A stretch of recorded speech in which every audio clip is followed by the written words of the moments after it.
10 seconds.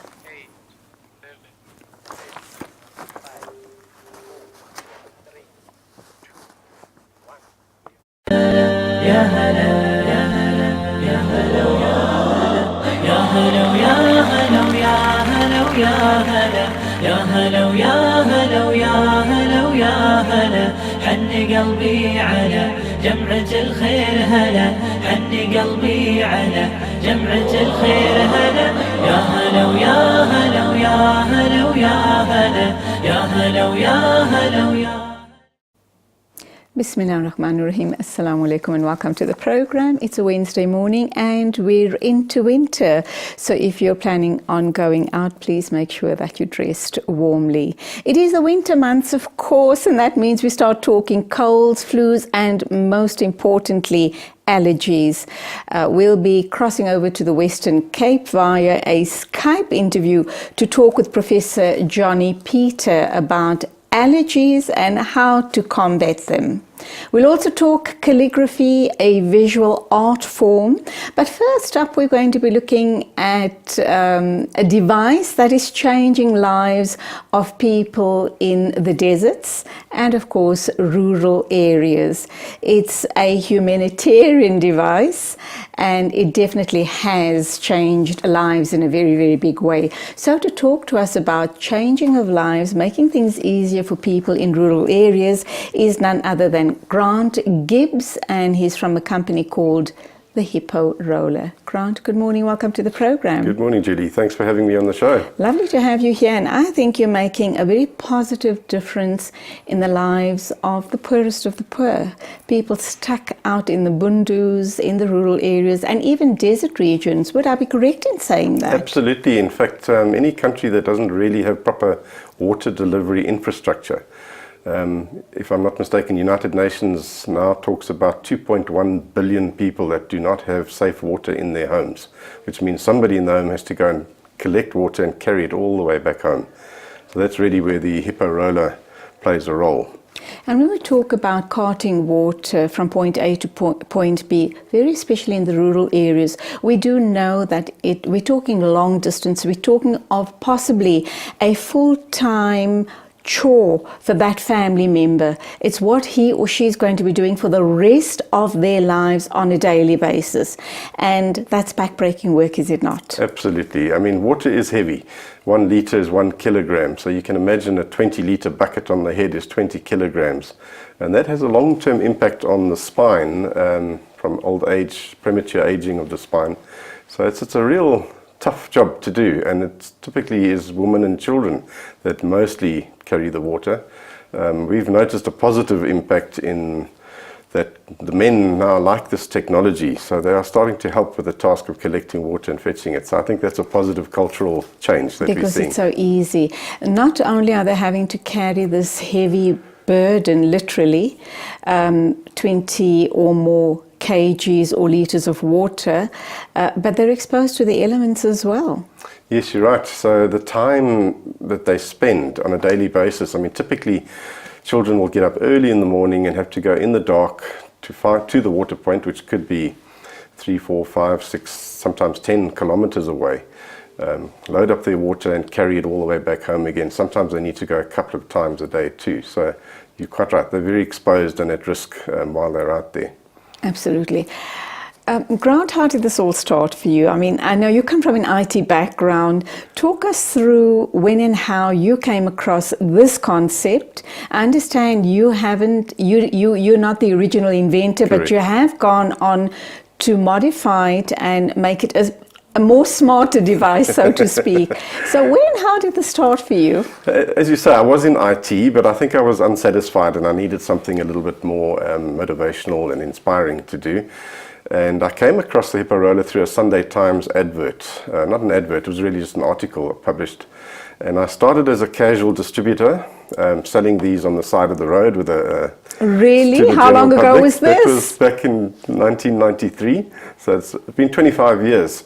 But my relationship with the designers, who by the way are also South Africans, Petty Petzer and Johan Jonker, they actually developed this product in 1991, so it's been around for 27 years. So back then, way back then, you decided there's some money to be made standing on the side of the road. We're talking 20 odd years ago. How did people respond to the Hippo Roller? Was it still, was it called the Hippo Roller back then? And what did the sales, what did it look like for you to decide to go into it full time? It was a challenge. As I say, I was looking for something different, and I think that's why I tried it out. Selling on the side of the road was not a success by any means, but the company I worked for at the time, Infotech, persuaded me to stay with them, and we ran it as a social responsibility type program within the company. Wow. So that went on for a good 5 years, and I'm very grateful for that, because that helped get the product launched and on its feet. They withdrew in '98, and so I've been operating on my own since then. And I've loved it. I find it such an inspiring, it's from high-tech IT down to low-tech, but a much more meaningful project. I really, really enjoyed it. And just imagine how many lives it's changing and touching in a very positive way. Absolutely, that's an important point. We've distributed about 55,000 of these now, and we've exported to about 46 countries. So it's not all within South Africa, but mostly Southern Africa, and then wherever they need it. So as I say, 46 countries is quite a big number. There's quite a lot of small pockets of them here and there, and it's growing all the time. So it's been fun. What's happened to the original inventors of the product? Are they still around? Yes, both inventors are still around. They're been involved in wherever we can from time to time, but as a rule they've gone back into their industries. It was tough. It was not an easy road trying to make a success of this, because we're not retailing it. It's not a commercial product. It's not a commercial venture. So we rely heavily on sponsorship funding, and that can be government contracts, it can be NGOs, it can be corporate social investments who want to brand. I brought an example of a branded roller here today. This is one of our more recent sponsors from the UAE, and they're shipping, the first country they're shipping to is Uganda. So it's quite interesting just to show how we can do the branding to attract sponsorship. What is the capacity of this drum? This is 90 litres, so it's a good 90. 90. So Right. it's 4 or 5 of those buckets that normally get carried on the head fits into one of these drums. But because the weight is on the ground, because basically you roll it on its side, clip on the steel handle. Oh gosh, I thought there were wheels somewhere along the line. No. Well, it's interesting you say that, because when Petty Petz and Johan Jonker designed this, they first tried to develop a wheelbarrow with a molded tank, so it had a low center of gravity. And they kept running into the issue of the wheel was the most expensive component. And that's when they got the idea, let's put the water in the wheel. That's as simple as that. So it's really, nobody's really been able to improve on this design since. I have added a couple of features here and there, but essentially it's still the original design. So what have you modified on the Hippo Roller? We've done a few cosmetic changes. We've added these ribs, which is really more cosmetic than anything else. We've changed the cap quite a bit. This is a fairly specialized cap, actually. It's got, you see the drum has a very large opening so that you can get your arm in there to wash and clean it, because most of the containers they use have tiny little caps and you can't clean the algae and the dirt that builds up. So this is much more hygienic. Yet the opening is small enough that babies can't fall in and drown, because that's another problem with the open bucket. So this particular cap, we now have a 2-stage seal. We have a rubber seal here to accommodate, to keep it waterproof from day one. But once these are worn out, we then have a rounded edge on the cap against a 45-degree angle on the drum, and a very deep thread to accommodate wear and tear. Because when you're at the water point, the cap gets put down in the mud. Now you've got grains of sand, so it tends to wear away. But because the thread goes in, it wears in as opposed to wearing out. So what's the lifespan of a drum like this? We get on average between 5 and 7 years. We've had many that are more than 10 years. So a lot depends on the circumstances, the distances they travel, the environment where it's used. So, but it is designed to last. To give you some idea, during the manufacturing process, it takes an hour to produce one drum. So it's quite a length. It's made as one solid piece. There are no joins. It's got a fairly thick wall to accommodate wear and tear. So these ridges will tend to flatten out and get covered in sand and grit. Gets embedded in the plastic, but that's about it. We're all globally, we've become very environmentally conscious, and this obviously is made out of some form of a durable plastic. I'm sure 99% of the drum is made of plastic. Would I be correct in thinking that? Right, yes. What happens once it can't be used as a Hippo Roller any longer? It's obviously not biodegradable. What is and we need to make the users, the consumers, savvy about the environment. Is there any supporting information you're giving to them once this is no longer in use? How can they utilize it without it landing up in a landfill? It's a very good question. I'm glad you raised that, because that could be a big problem. So what we've found in practice is that we could possibly manufacture these out of recycled material, but the problem is once you've cooked the plastic at a certain temperature that we use, it changes the properties. So we don't want to compromise on the quality of the drum, so we only use virgin material every time we make a new Hippo Roller. But the truth is you can't get access to the older drums. They find so many other purposes for them once they've expired and can't be used to collect water. So there's two primary reasons. They'll either cut it vertically through like that, and you then have two halves that you can use as feeding troughs for animals, baths for children, even just a basin for washing and cleaning. Otherwise, depending on how it's broken, they might cut the top off and use it as a simple storage bin in the home. So we don't seem to find any out in the rural areas. They don't want to let them go. They have so many other reasons for using them. Okay, let's go for our first ad break. We'll be back to talk some more about this amazing invention called the Hippo Roller.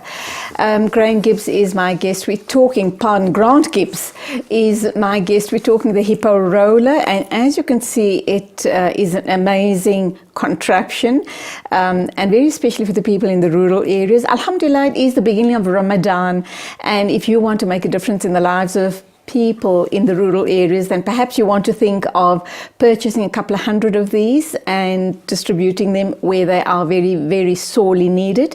Lots to think about, and let's go for that ad break and come back and talk some more about the Hippo Roller with my guest, Grant Gibbs.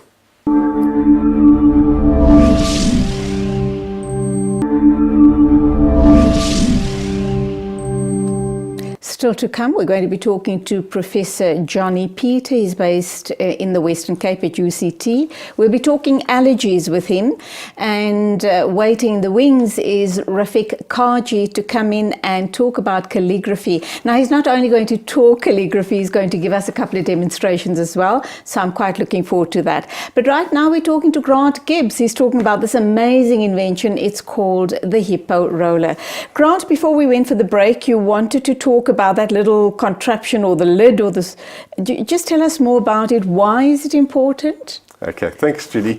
Yes, this little cap-in cap, you'll see that it's recessed to protect it if you go past a rock, not to damage it. But essentially, it's a standard soda bottle top that's easily replaceable anywhere in the world. The same size of a 2 liter bottle. It's a standard 2 liter bottle top. Okay. Exactly.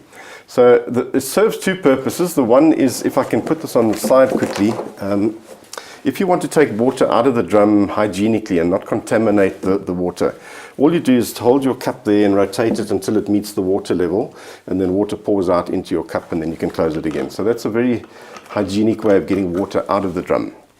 When we talk about small-scale farmers, that is really where we see a great opportunity, not only solving the household need, but also helping better irrigation of food crops. Means that people can move beyond sustainable farming to perhaps even commercial farming and earning an income from their crops. So then, same thing, you would simply roll the roller up to the vegetable line of vegetables and unscrew the little cap like that, and then the water would flow out and you irrigate your crops very easily. So it's a dual purpose really, but I think that is a great need to be able to irrigate food crops. Okay, just demonstrate how this handle clips on. And of course you're all wired up so you can't stand up, but if you could just kind of roll it. You'll notice that it's essentially just a U shape, and it's got a little bit of pressure, so it clips into two holes on both ends. You can clip that in there, and that then allows you to simply push it or to pull it depending on the... And it doesn't matter that you're pushing 90 liters of water. I'm thinking if a little child needs to fetch the water, is he going to cope? Well, we find that it's surprisingly easy. It seems difficult. But because it's 90 litres, it's actually resting on the ground. You need the equivalent of 10 litres energy to move it. Okay. So once you've got it rolling, it's very easy. And in fact, if you're going to go uphill, obviously it gets quite a lot heavier. So we've designed the handle in such a way that two people can walk side by side, pulling a roller up a hill quite easily. And does it come only in this one size? We've actually got three models. We've got the 90 litre, the 75, which is just a little bit shorter, and then a 50 litre. And the reason for the 50 litre was purely because of Cape Town Day Zero. People trying to get them in the boot of their car. This diameter is too wide to fit in most boots. So the 50 litre is a shorter drum, and it can go vertically into the boot of a car. It's a little unstable, so it's not as great, but this particular model, the 90 litre, is really the one that's designed and proven in the field for tough rural conditions and will last a long time. Now that Day Zero has come and gone as far as the Western Cape is concerned, people sitting with those drums, are you worried that it's going to become useless and just get thrown away, or do you believe that they will find a useful purpose for those drums? I think people do. Perhaps it won't be as used as in the rural areas, and the urban user is a new thing for us. It wasn't really designed for them, but it's interesting.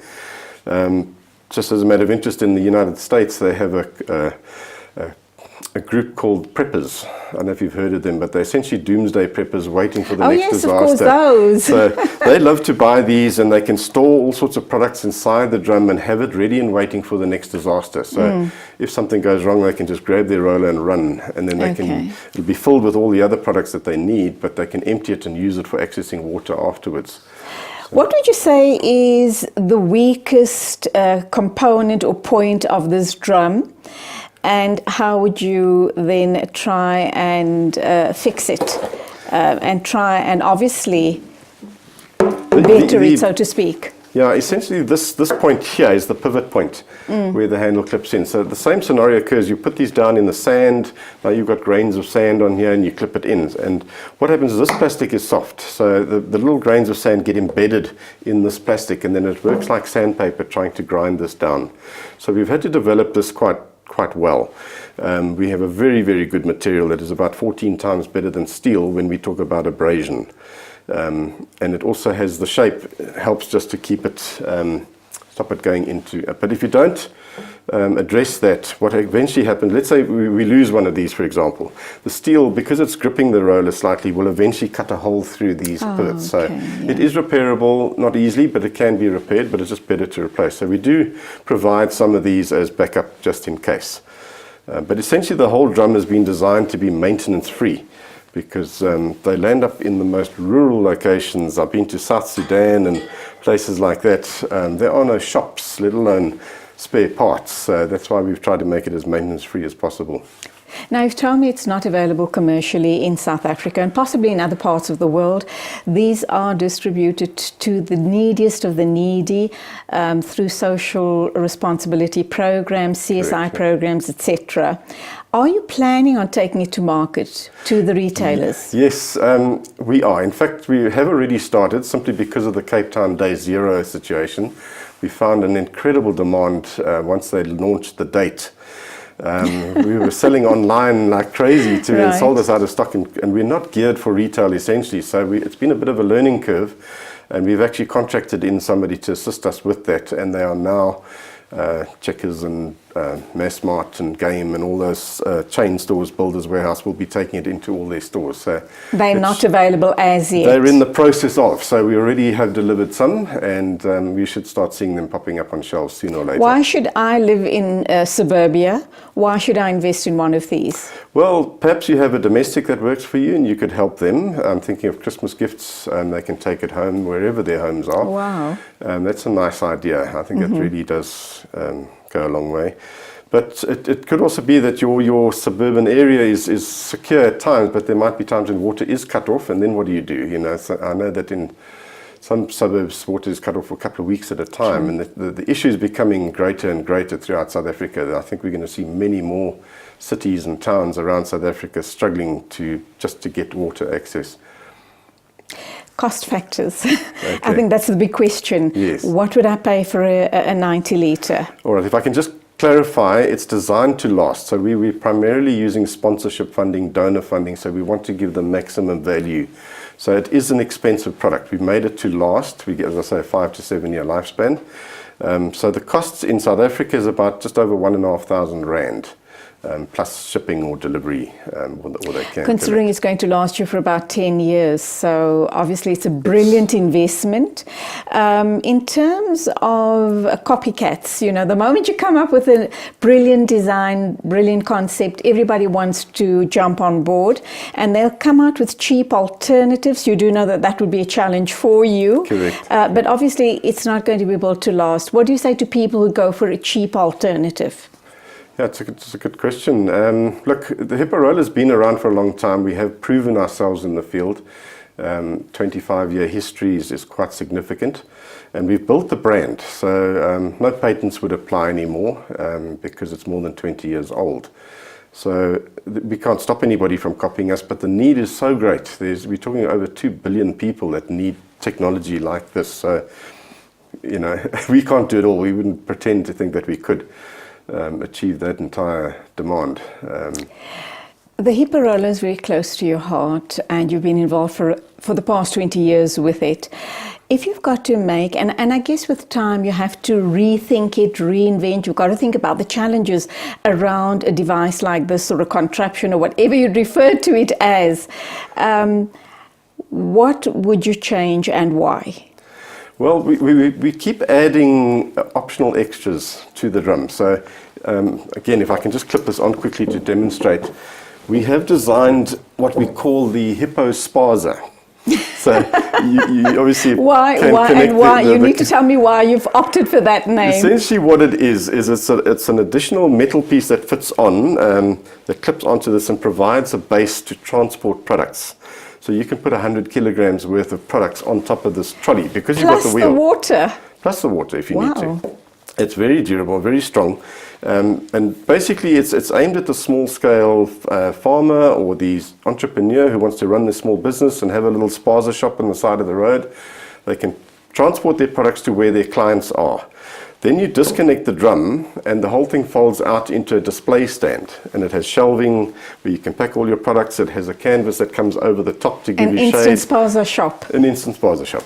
Oh, there we wow. go. Yeah. Is it on the market already? Yes, it is. It is available. And how has it been going in terms of sales? Well, it's still early days, so we're waiting to see. Essentially, again, we're aiming it at the sponsor because you could also extend the branding of a sponsor onto the canvas top of it as well.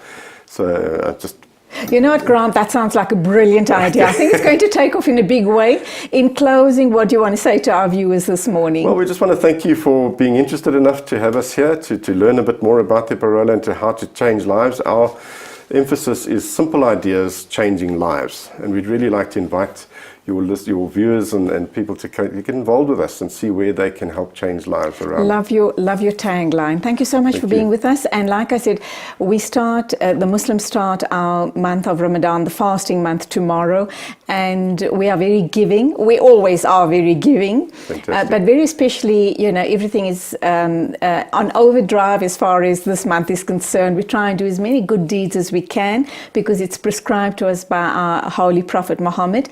So who knows, you know, this might be something that talks to the people out there, to the Muslims, and maybe they can get involved in something like this. Fantastic. Thank you very for being much, with Julie. us. Thank Appreciate you. that. Bye-bye. Okay. That was Grant Gibbs talking about the Hippo Roller, and if you haven't yet dispensed with your zakat or lillah fitra, or whatever it is that you want to do, this is an idea.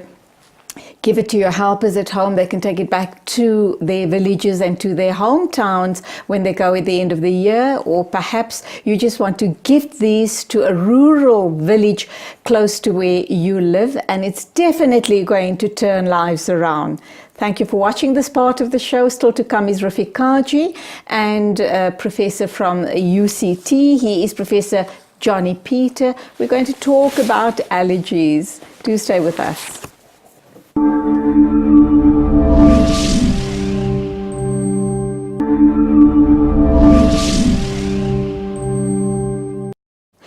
This is ITV Networks. We're coming to you live from our Sunning Hill studios in Johannesburg. This is Let's Talk with me, Julie Ali, and next we're going to be talking about a visual art form, calligraphy, and it is an art form. It's just amazing how beautifully the letters and the words are formed through different writing instruments. And to talk to us about it is a self-taught calligrapher. His name is Rafique Cajee. Assalamu alaikum, welcome. Alaikum salam.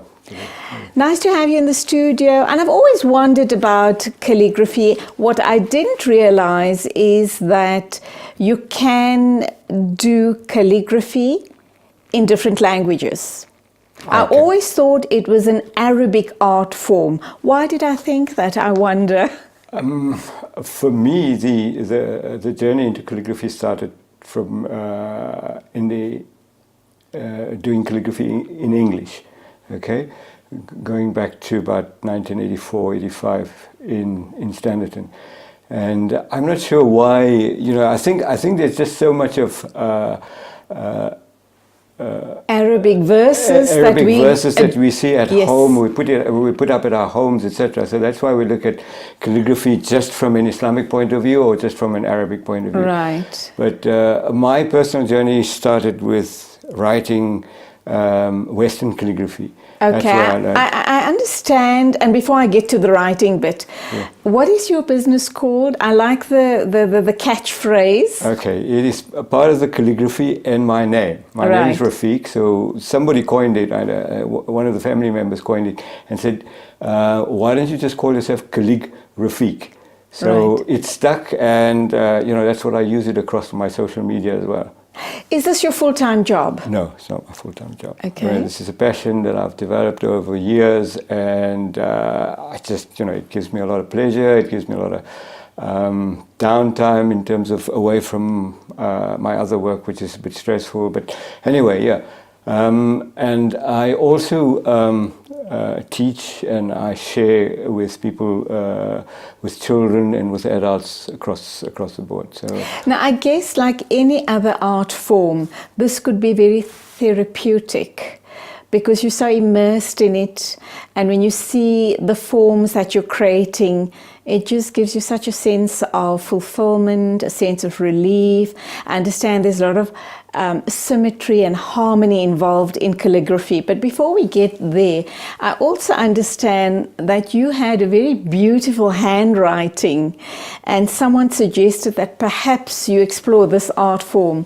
Does that mean that someone like myself, I have such a horrible, my handwriting is illegible at times. Does that mean that I could never hope to become a calligrapher? No, we always say this, that you don't need to have a good handwriting to be able to do calligraphy, because calligraphy is very formal. So there's structured letters, etc. Like any other art form, whether it's dance or whether it's music or anything, it can be learned. So you don't need a good handwriting to be able to do good calligraphy. But if you do calligraphy, it will improve your handwriting. So, it works the other way as well. It's the same with the Arabic. I've seen people do their handwriting in Arabic, and it's illegible. But when you transform that into Arabic calligraphy, it's a whole new discipline, it's a whole new art form. So, to answer that question, Julie, definitely you can learn how to do calligraphy. You don't need a good handwriting to be able to do calligraphy. I'm thinking, and I'm digressing here, I'm also thinking of children that are dyslexic. I'm wondering how calligraphy would help them. I'm not sure whether that would form part of this, but the thing what it does is that it helps with good fine motor skills, etc. Because there's a discipline to it. Absolutely. It's not just about picking up a pen and putting that onto paper, and I'll show you a bit later as to the discipline behind the actual structures of the letters, what calligraphy is all about, and then going forward, etc. So, yeah. You have some samples of your work here. We're going to talk a little bit about it in a while, and you're also going to do a demonstration for us. But you are self-taught. How long did it take you to become a professional? And did you kind of get yourself endorsed by a professional body to say, yes, you have arrived, you have the necessary qualifications? You know, my journey into this calligraphy actually started with these letters. Okay, you'll see some correspondence here. That I was always interested in handwriting. I mean, you know, my siblings, my brothers always had very good handwriting. My parents had good handwriting, my father and uncles. So it's inherited. So yeah, there is a bit of genetic, and also it created some sort of interest. In about 82, 83, I saw an article in the newspaper where in fact, this gentleman here, whose envelope is there, had won an international italic handwriting competition. And I wrote to him and I asked him, what is this all about? Simply because I was interested in handwriting. So he wrote back to me and he said to me, look, this is called calligraphy, this is what it's about. And that's when the interest started. That's when it, and yes, I am completely self-taught. I've been to a few workshops, international workshops here locally by international artists. But I've had no formal training. So I haven't been to school, I haven't been to university, I haven't been to for any formal training with regards to it. The thing is, how long does it take and before you can become as proficient as I do? I don't know, 20 years, 30 years. I write every single day, whether it's just a note to somebody or whether it's a little bit in Arabic or whatever it is. And that's what it is. The thing is that we need to create some sort of passion for this. And I'm not a professional as such, because I don't earn my basic living out of this, out of calligraphy. This is your hobby, this is your passion. It's a hobby, it's a passion, it gives me... We do make a little bit of money by selling a few pieces of artwork, etc. But generally, that's where it is at. And my aim and my goal with regards to all of this stuff is to share what I know. You know, we don't teach. I run classes, I run courses, but we don't teach. I share what I know, and I can only share with you or with anybody else what I know. I can't teach you something else that I don't know. So that's basically my idea about where I'm at the moment. So tell us about the classes. Okay, I run 3 different sort of classes and workshops. One is an art workshop, wherein for 2.5 hours I give you an A3 size canvas, which is about the size of this paper. Okay, I give you some paints and some acrylic paints, and I give you brushes. So you paint for 2.5 hours. It really is... self-expression. It's self-expression. It's all abstract. So there's nothing, you know, about portraits or landscapes or anything like that. And people just express themselves. So I give you colors. You've got about 4 or 5 little tubes of acrylic paint. I give you brushes and you paint. And on top of that, at the end of the 2.5 hours, I assist you with either putting something there in Arabic or English, either your name or maybe a Bismillah or whatever the case is. And that's what we do. That's the first thing. The second thing is I teach a 6 to 7 weeks English basic English calligraphy course. That's quite intensive. I've just completed one now with a group of about 8. And then I also teach an Arabic calligraphy course. So that also lasts for about 7 weeks, also going through the basics. Again, I haven't had any, what we call in Arabic, ijazat, to be able to teach, because I haven't had formal training myself. But again, I only share with my students and with people out there what I know. So it's been quite intensive, and I don't know if there has been any work that was posted through the pictures. There's some of, on Instagram and on some of the other social media, some of my students' work. And, you know, I always believe that if I've got a group of 10, even if 2 or 3 people become as passionate about the art as I am, then I think I've achieved a lot. Oh, I absolutely.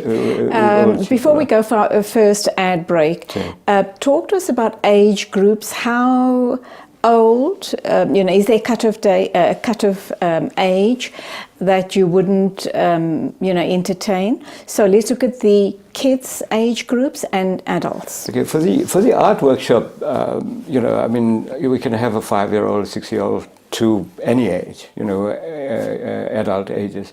As long as they've got a bit of supervision, it becomes a bit messy. For the formal calligraphy classes, at least if they're in about, from about 10, 12 years onwards, because then they understand ruling lines, etc., all that kind of stuff, because it's quite disciplined. Mm-hmm. And that's this thing. How old or, whether you 60, 70, 80-year-olds, I've taught across the board. Okay. Males, females, right. All right. Let's go for our first ad break. When we come back, you're going to do a demonstration for us, inshallah. Rafique Cajee is here talking about calligraphy. He's very passionate about it. He is self-taught, but he does share through classes that he holds, and we're going to ask him where he's based. So if you're interested with your family, I think it'd be a great family activity. You can then sign up and you guys can attend a couple of sessions learning either English or Arabic calligraphy or anything else that takes your fancy. Stay with us. Rafique Cajee is my guest.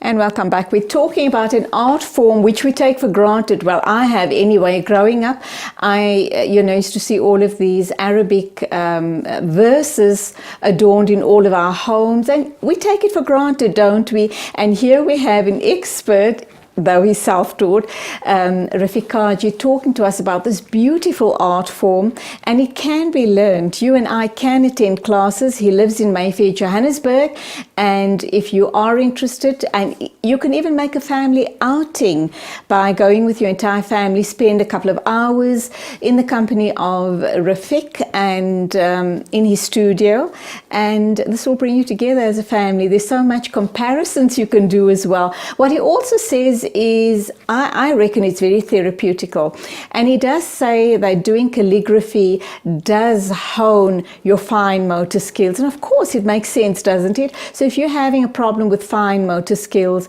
then this is something that you want to apply your mind to. Rafique, calligraphy, Arabic, and we know that you could do calligraphy in any language for that matter. In the Western language and in understand it's even done in Chinese, for example. There is. I mean, the calligraphy discipline within the Chinese is massive. It's huge. Okay. There is a bit of a connection between, in my own experience. Okay, in about 2010. We had a Chinese calligrapher, but a Muslim Chinese calligrapher come from Durban, and he visited us for about 3 days, and I spent about 3 days with him. And that is where my real passion for the Arabic script, came through. And what he does is he mixes his Chinese background together with the Arabic. So if you look at, for instance, the Asmaul Husna, the 99 names of Allah, it reads in Arabic, but it looks, when you look at it, it looks Chinese. Oh, wow. So I don't have an example of that here with me. But what I have done now is that, because I'm formally trained in my English calligraphy, and I've now got a passion for the Arabic, and which is what I'll share with you. How did that start? And how difficult was that compared with the English calligraphy? Yeah, look, I think, we as Muslims, we read the Quran, so we've got an idea about the script, about the Arabic script. With a bit of reading, and also there's a lot of... And the alphabet, obviously. Yeah, and there's a lot of information on social media. So, basically you look at other scripts, or you look at other examples, and you copy, and you and continuously practice. And that's how these things develop, and that's how those name boards developed as well. So we'll talk about that when we're doing a bit of demonstration. But from that, then, I have now developed my own sort of script where it looks, when you look at it, it looks Arabic, because but the alphabets are A, B, C, D, E. English. In English. So, you know, it's something that I've developed myself. So if you want, I could do a quick demonstration of that. Just before you go to the Okay. demonstration, let Sure. me ask you this. What about someone watching us this morning have a beautiful piece of artwork at home, and as Muslims we always like to have a verse of the Quran on our walls, Sure. or perhaps one of the names of Allah, or whatever the case may be, and they would like you to perhaps that. do a verse of the Quran on that piece of artwork. Is it doable? It's possible. There's, everything is doable. I just want to go back a few steps in terms of the sharing and the teaching, etc., and the classes that we run. I don't have a studio. Okay, I work off my dining room table. There's a lot of associations in my work, in my calligraphy. I work out of the gallery in Forsberg, Orient Art Gallery. There is an association there. So a lot of my work goes through the gallery and it gets framed at the gallery. So there's some of my work at the gallery. Framed and sold. Framed and sold at the gallery. Then for our classes and courses, we've got now an association with OCAF, okay. OCAF South Africa. So my classes that I've run, I run through the center at OCAF in Greenside. If you're interested, all you have to do is go onto the OCAF link. There's a link on there for calligraphy. And just register on the link and put your name on there, and then they will then contact you and then see when we can go forward with those. Okay, so just to digress from what we're talking about. No, that's important information that you've shared, Yeah. and it's nice to know. Gee. So, sorry, you were saying the next point in terms of where we're going with the demonstrations, or what are we talking about? Yes, we can start with the demonstration. Now, what is it that you're going to do? Are you going to write a name for us in English, but it's going to look Arabic? It's going to have the Arabic form. Yeah. It has a very Arabic look, but it's written in English. Okay. Okay. So what name should I write? How about Sarah on that board? Oh, okay. So this is going to be written in Arabic. Okay. So, Now, whilst you're going to be doing okay, that, let's talk about the equipment. yes, are there any particular and different types of writing instruments you use, or can one use anything? I was thinking quills and feathers and broad-based type of instruments, or am I off track completely? No, you're absolutely right. And historically, the calligraphy was done, before they invented the printing press.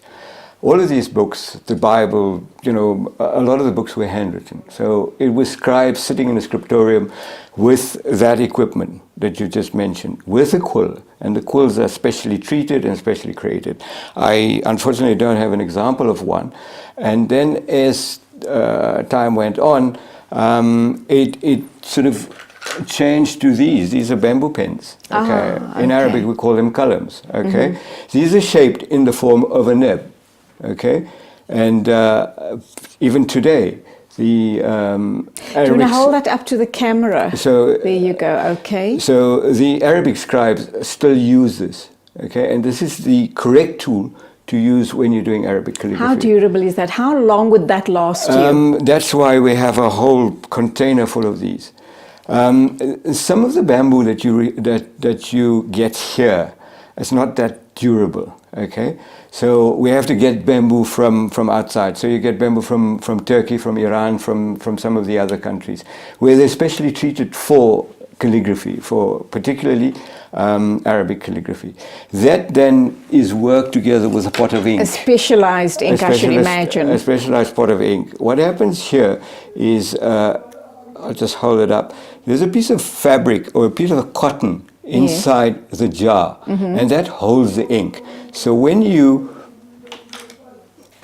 write, you dip your column into the pot of ink, and there we go. Can you see that? Right. Okay. Okay. So that's the camera is on your pad, so they'd be able to see it. Okay. That's a simple alif and a simple ba. Okay. Then let's say we do. Okay. So what happens is it's slow and deliberate. Okay. Okay, it's not as quick as I've just done now. It's just for the sake of the. So that's a beginning point.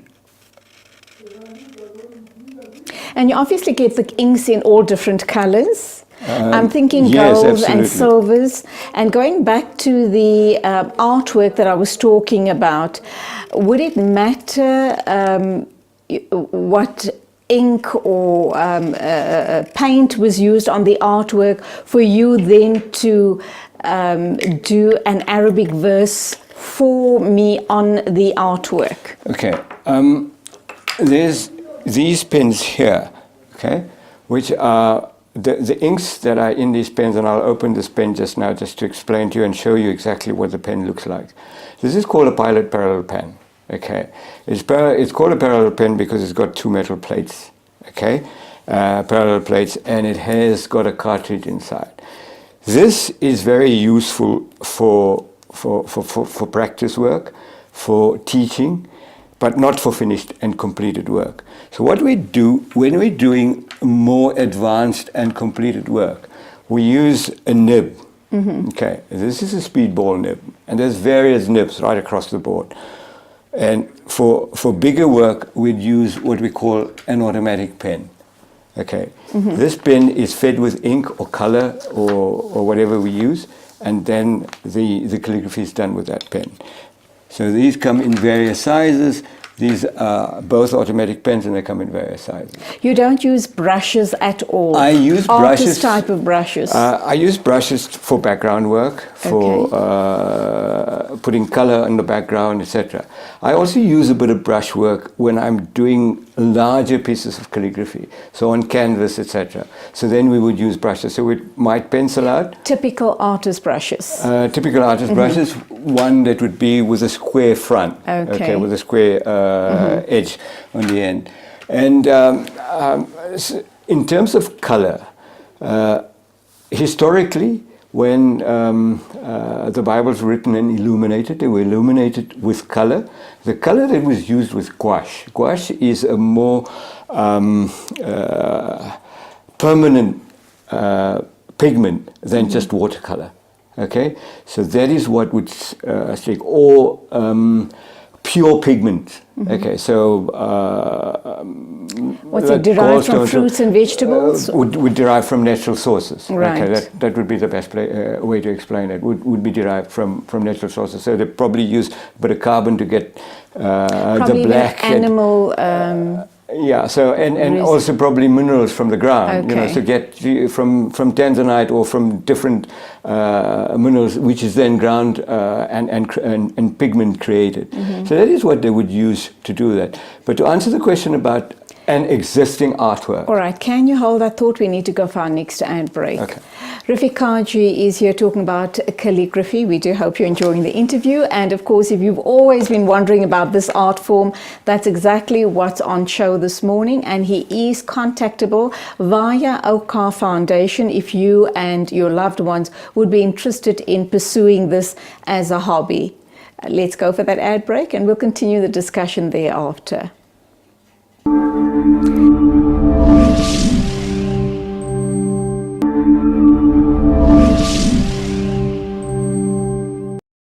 And welcome back. Clearly, we're not going to have enough time for this interview because Rafique and I have been talking off air so much, and we just hope we can give you as much information as we possibly can. Very quickly, Rafique, you spoke about an art exhibition. Okay. Together with OCAF South Africa, we are planning, it's still in planning stages, we haven't even had our first meeting about it, but it's been in discussion for a while, simply because of my passion for calligraphy and Islamic art and art in general. So we're inviting artists across the board, whether you are an Arabic calligrapher, Islamic calligrapher, a normal calligrapher, whoever, across the board, okay, to contact OCAF, and then we will then sort of formalize the meeting and then set something up. We haven't decided on venues or anything like that for now, but it's there, it's in the planning stages, and we hope to get all other artists, and there are a whole lot of artists in this country. In Gauteng, in Johannesburg, I know quite a few just offhand myself that are very good and proficient with both Islamic art and a bit of could calligraphy. put on a as well. beautiful art exhibition. Yes. Okay, now you're going to do that name for me on that little board. Let's see how that the name goes. board. Okay. Right, it's a name board. Okay, what I'm using here, Julie, is just a normal gold marker. Okay. Okay, so I've painted the board black, just because I think the gold stands out so much more Okay. on these the black. pens and all the painting and the calligraphy paraphernalia expensive? Reasonably, not cheap.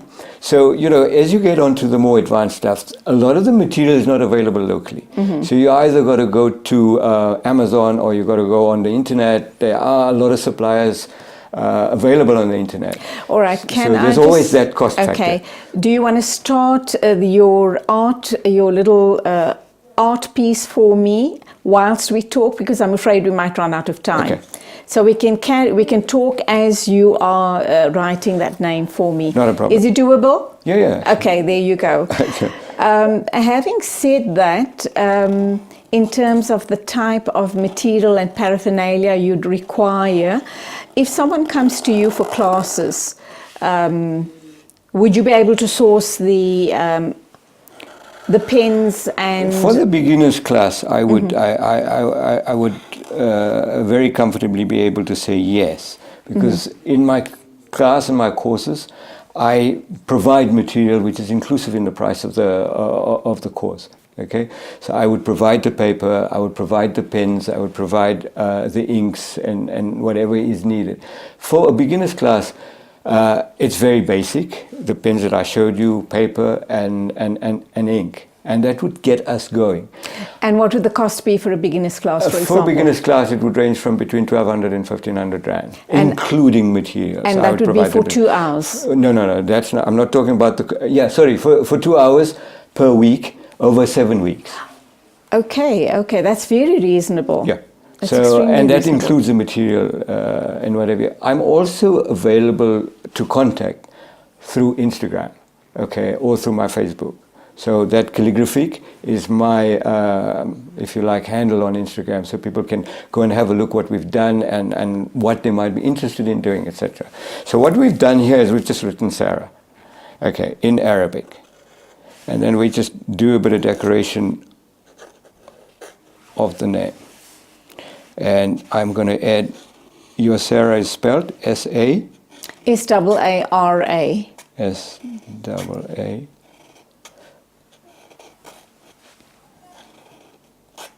R-A. Okay, there we go. Do you want to hold it up to me? Let's see what it looks Sure. like. Okay, I also want to just highlight a little bit with a bit of silver, so You're missing an H at the end of the name. Oh, you said H. Sorry. But it's beautiful, and it's taken you, less than 5 minutes to do it? But that's years and years of practice, is it not? Well, to be able to do this quickly, or this thing, I also do these name boards. Yes. Okay.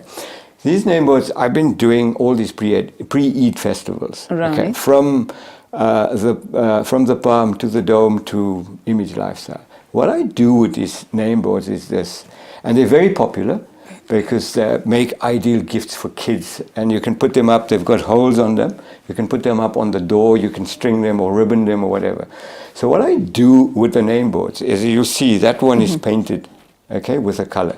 So whoever needs a name board done says, okay, for Sarah, I want maybe pinks and blues because she's a girl or whatever. So it's to order. So it's to order, but I paint them live. Right. So as I'm sitting here, I paint the board. As you've done that. As I've done that. So this one I've sort of pre-painted and I brought it here because of the studio. And I paint them live. It takes about 5 or 10 minutes to dry, and I write on top of them, as you see there. So. And what would the cost be for that? 100 rand. Oh, wow. So it includes the material. This is a 6mm superwood board. Right. And, you've got a perfect gift for your child. Marvellous, marvellous. coming back to the art piece that I alluded to, where people would like Arabic verses, Quranic verses on their artwork. You did say it's doable. Anything is doable, but you did give me a couple of options. Do you want to share that with our viewers? Yeah, a lot of the options based on what your requirements are. Where you want to put it up? Is that a wall? Is that a wall on your landing, or is it a specific wall? And, why and your that? color? Why do you ask for those specifics? Because it needs to fit the general decor in your house. Okay, so if you've got sort of all creams around and whatever, you want to add a bit of splash of color, that can be done. If you want to put your kid's name up on the back of their, above the headboard in their bedroom, that can be done. I mean, I've done that with a splash of, I don't know, some of those colors or some of those... oh, they're beautiful, mashallah. Absolutely gorgeous. So very similar to that one that you saw just now. Okay. Where there's a bit of splash of color. Right. And then we do the artwork on top of that. And that is what you do as well. I mean, I don't have to come with a piece of artwork. I could just brief you as to what it is that I want. Yeah. I'm just trying to think in terms of lost in translation. I may have a picture in my mind. How do I express it to you? How are you going to know what is it that, what exactly it is that I want? Yeah, it's generally what you want. Okay, so you want a rakam on there, or you want a specific art or there, or you just want something written in English. Or specific colors. To assist with the decor in your house, and where do you want to place it? You want it coming up your stairway in front of you on your landing, so something that you could read, something that you would appreciate. I can do that with any background. And also, specifically, a lot of people are very interested in the Rumi or Hafiz sayings. Yes. The Turkish Sufi mystic, sage, okay, the 13th century. And there's a lot of sayings in English. So we put that out in English with a background, this thing. So a lot of different works are created. These 99 names, the Asma al-Husna, are very popular. A lot of people want them in their homes so that the kids can read them. And they're very legible. So you'll see here, that forms part of a work in progress. So I put in Arabic and English. So people want specifically maybe that they want their children or people coming into their homes to read. So it forms part of their decor and also fits that purpose of actually being able to read it. So in Arabic, and you've got the translation in English. What are the challenges with calligraphy as a hobby? Let's understand, for people who are wanting to take this up as a hobby, what would you say are the challenges, or perhaps even the barrier to entry? Commitment. I've been doing this from... We've got a minute to wrap up, so... Okay, commitment. You've got to, it's not an overnight thing. You can't learn like any other discipline, whether it's dance or music or whatever the case is. There's no quick fix. There's no way that you can do this by doing one lesson or by doing a course in beginner's calligraphy. There's no way that you can be a calligrapher as such by doing that. So we've got a lot of time and a lot of effort, a lot of input from yourself, a lot of interaction with others like myself and other artists that do calligraphy, whether it's English or Arabic, whatever. So it's an ongoing process, and that's the only way we can learn the art. And that's where we leave it. Thank you indeed for an insight into this amazing art form, calligraphy. And Rafique, Rafique, thank you indeed for being with us. Thank you indeed for that beautiful little name board. And all I can say is I'm absolutely fascinated. And you have indicated you are contactable via your social media platforms, or alternatively Okar Foundation. Yeah. Okay, so we'll be looking out for that art exhibition. I'm sure it's going to be amazing. Watch the space. We will keep you informed. Still to come, we're going to talk allergies.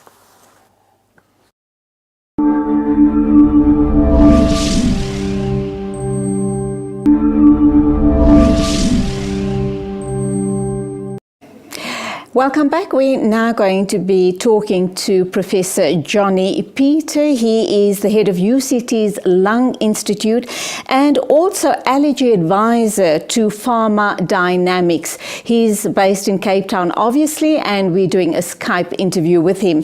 Now, this is a very, very important partnership with Professor Jonny Peter and Pharma Dynamics. The partnership is to create awareness in the country about allergies, and I don't think there's a family that doesn't have a family member suffering from allergies. So why are allergies so rife, Professor, and how can we help in the fight against allergies? So good morning, very much for inviting.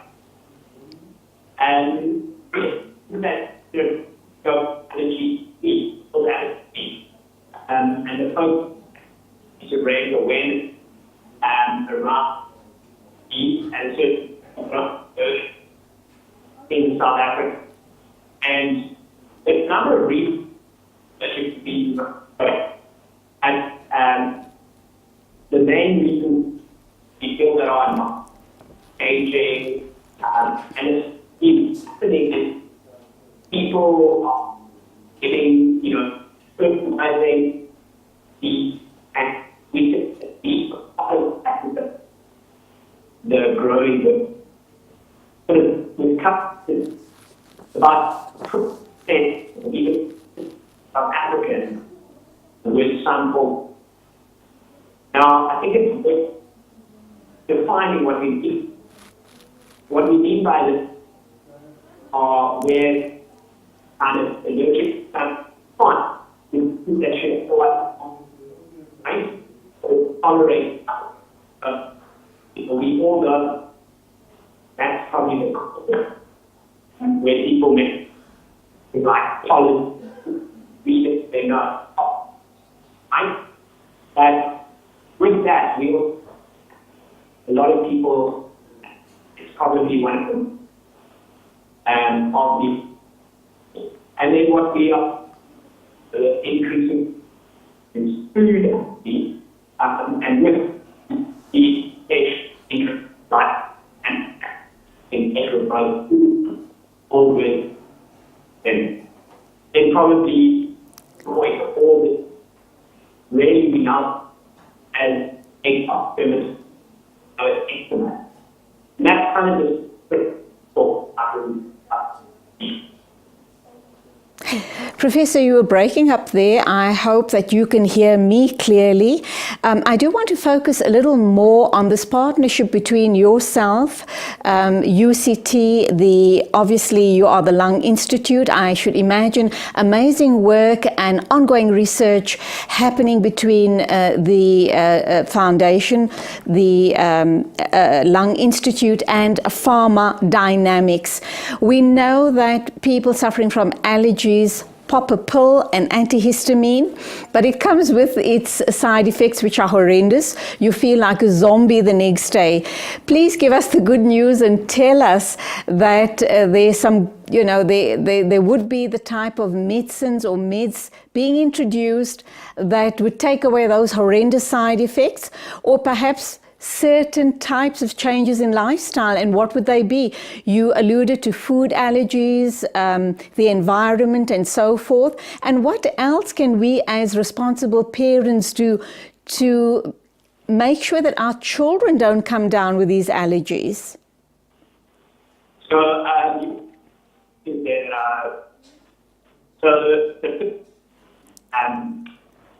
what are the steps for people? Allergy, and the best kind of what we all ask is the asthma. And I think to say antihistamines are one part, the kind of relief that you get. They are certainly curative, and in fact, most allergies, they are really not even chronic inflammation. So the first question on it, there are some good ways to keep up inside from this, and if they speak their doctor, they're different. And you should is that is relief, clear symptom relief. Then the second is that anti more part of the disease, and primarily it is getting some complication. Normally, that at the moment, some form of steroid, so kind of antibiotic, and the important is knowledge is involved and target the to look at this. But to know and you would use the for the lungs, asthma, inhaled steroids, and then for skin, you would use topic-free pain some as needed for that's an important question that relative connection is that that's the same as for about sex and problems, steroids by injections of we actually use the side effects. We use some of the therapeutic stuff, and those therapies come often very little effects, especially effects. So use them good. However, even those therapies curative for allergy, and we are continuing to look for allergic disease. Why in our theory of vaccination, a very exciting I can't hear. And really so of cells and we can actually cure much of allergic neck. So that is a great option. At the moment, we have like for instance, pictures on the screen now. Now, we do have what that current of giving more pollen in a particular thing, or we have and by the 3 days, we change the body to the with all of those cross. Okay. But often, You know, I can't hear a word. are you struggling with it? Can you hear me now? Can you hear me, Professor? I can hear you fine. Okay, great. With 2 minutes to wrap up, 1 or 2 very important points, and that is smokers, just how much damage are they doing to their lungs, and post-nasal drips, quickest, easiest, and most effective way to address that. So, it's definitely that we school again. We have shown an environment fumes and tox aggravate the response, cause that they make it much worse. Number 1. 2, in relation to I think the first, especially at coming, is to diagnose what all of is it allergy, which can all be not applicable, in fact related to common viral illness or some other called sinusitis, running nose. Try to get to the bottom so that you can have for your prostate. Thank you so much. Pity we don't have more time. That was Professor Jonny Peter from the UCT Lung Institute in conjunction with Pharma Dynamics. He is actually the allergy advisor to Pharma Dynamics, and I have no doubt that they're going to come up with this partnership with the most amazing types of meds to help us overcome lung disease, allergies and all these irritants that we are plagued with, very especially this time of year, and when we are plagued with the colds and flus. So there you have it, some very sound advice from Professor Jonny Peter from UCT Lung Institute, and also allergy advisor to Pharma Dynamics. That brings us to the end of the show this morning. Thank you for watching. Do hope you've enjoyed being with us. Until the next time, as always, a big thank you to the hard-working production team. And from me, Julie Ali, it is Khuda Hafiz.